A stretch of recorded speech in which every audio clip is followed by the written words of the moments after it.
Hai semuanya, kembali lagi di V Production YouTube channel. Di sini kita bisa membahas tentang pertemanan, tentang jalan-jalan, traveling, tentang pekerjaan juga pastinya, dan juga tentang hobi. Ada juga giveaway-nya, so stay tune terus di sini. Hai semuanya, apa kabar? Kembali lagi di V Production Jalan-Jalan. Nah, V Production Jalan-Jalan kali ini ke salah satu tempat wisata yang ada di kota Palembang. Sangat terkenal sekali dan juga satu-satunya di dunia, bukan cuma di Indonesia tapi di dunia, yaitu ke Al-Quran Al-Akbar. Wih, namanya juga sudah Al-Akbar, pasti sangat besar sekali. Nah, ini udah di jalan, kita mau ke Palembang Icon karena udah janjian ketemuan sama salah satu tim dari V Production di sana.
Perkenalkan Nadia, timnya V Production. Thank you. Ya, ini sudah ketemu sama Nadia, sudah di Palembang. Sekarang langsung jalan menuju ke Al-Quran. Kita lihat perjalanan ke sana dan langsung ketemu.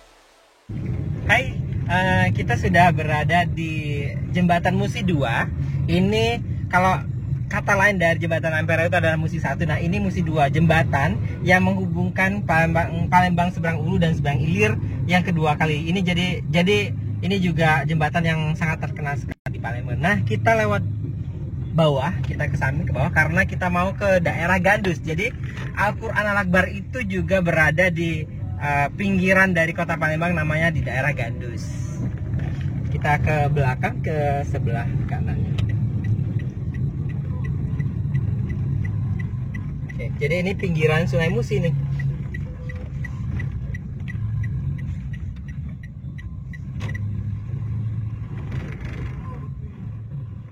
Daerah Gandus ini walaupun tempatnya di pinggiran kota Palembang atau di ujung sekali, sudah masuk ke daerah, jadi seolah-olah kita ke kota kabupaten. Tapi Gandus ini juga maju sebenarnya karena ada perusahaan asing yang ada di sini. Jadi ada perusahaan karet yang yang miliknya adalah dari Belanda kalau nggak salah, Belanda atau Jepang kayak gitu. Yang perusahaannya besar sekali, skalanya nasional. Jadi sebenarnya sangat maju sekali walaupun. Oke, kita sudah dekat nih, tinggal belok kanan, kita sudah nyampe ke Al-Quran Al-Akbar. Ini udah kelihatan gerbangnya. Ada lambang bola dunia di sana di atas. Kelihatan nggak sih? Mudah-mudahan kelihatan.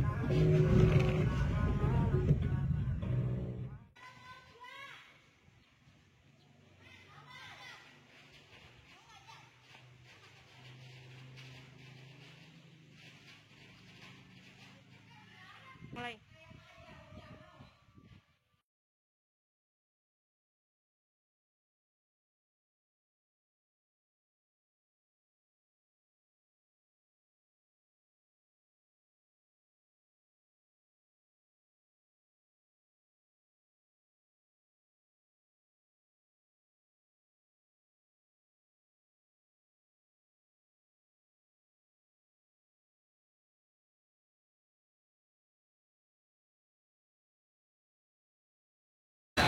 Ya, dengan hanya Rp20.000 kita sudah mendapatkan satu tiket untuk masuk ke Al-Quran Al-Akbar dan menikmati semua fasilitas yang ada di sini. Ayo kita masuk ke dalam.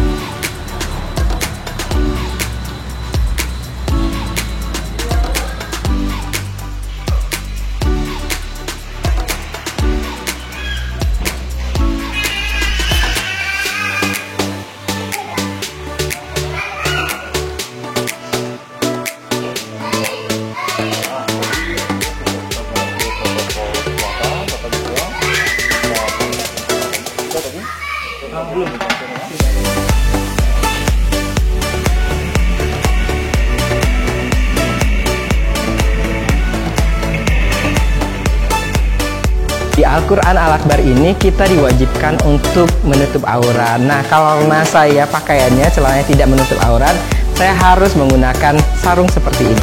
Nah, untuk yang wanita, jika tidak menggunakan hijab, nanti bisa juga meminjam kerudung atau hijab yang sudah disediakan di Al-Quran Al-Akbar.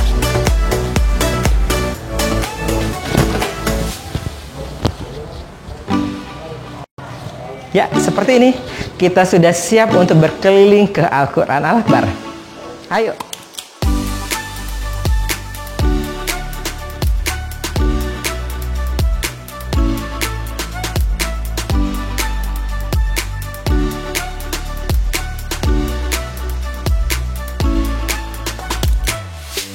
Hai semuanya, sekarang kita sudah berada di Al-Quran Al-Akbar bersama Bapak. Siapa Bapak? Pak Syarkoni. Pak Syarkoni, yang bertugas di Al-Quran Al-Akbar. Nah, agak ngobrol-ngobrol sedikit ya Pak, penjelasan sedikit tentang Al-Quran Al-Akbar.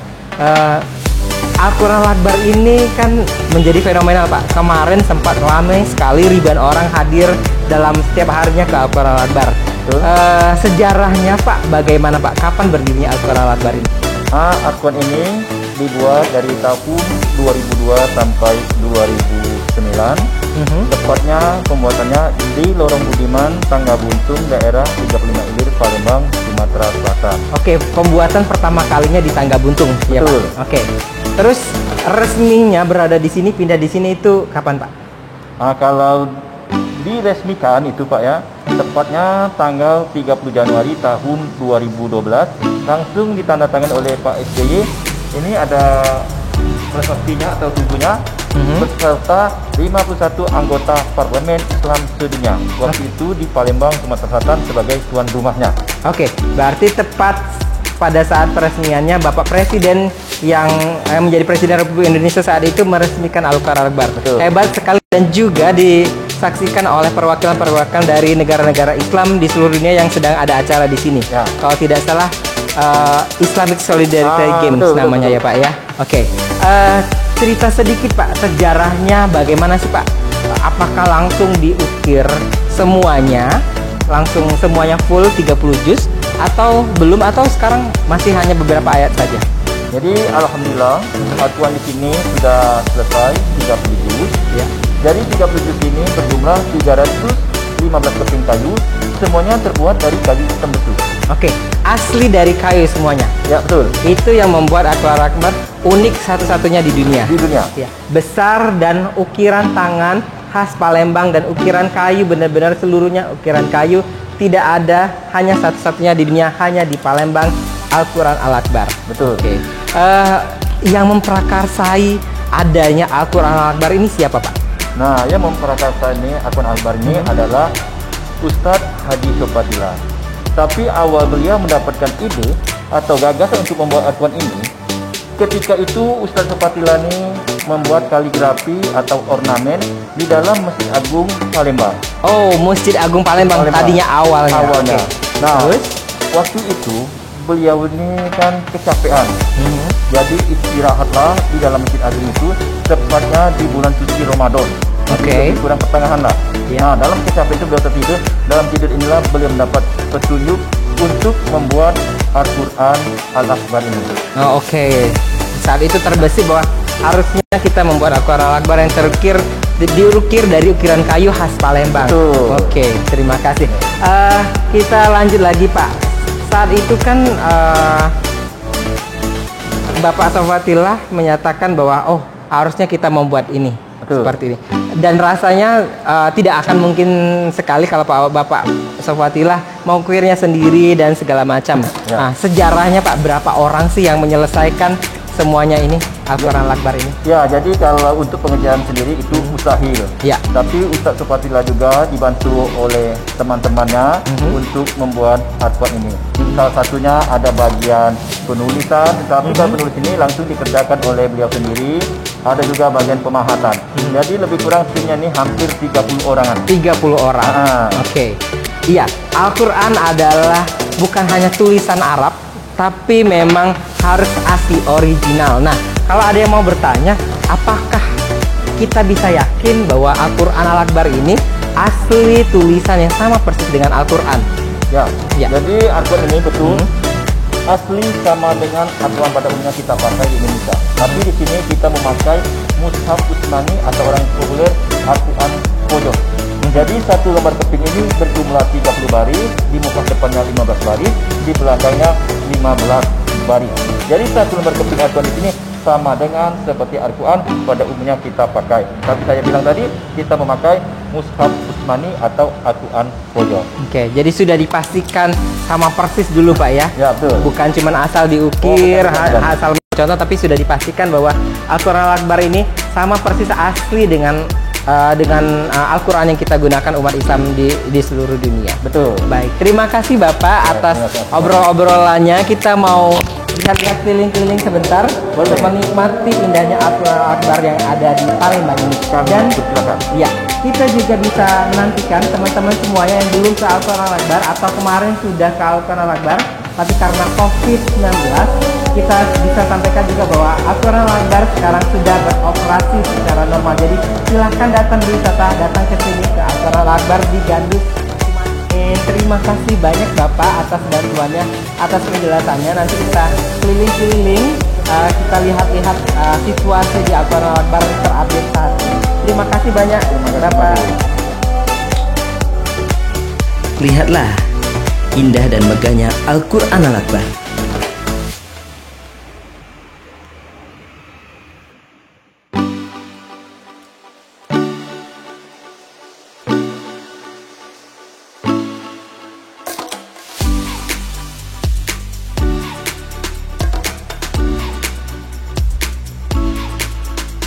Al-Quran terbesar di dunia ini tingginya 15 meter dengan 315 potongan papan.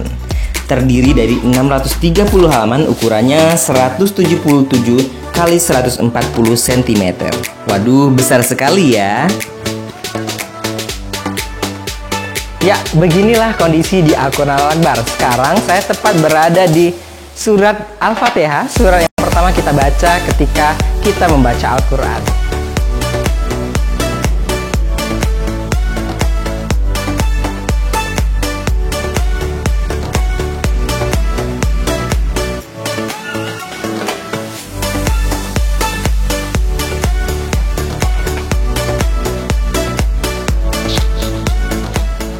Demikianlah episode V Jalan-Jalan di Al-Quran Al-Akbar.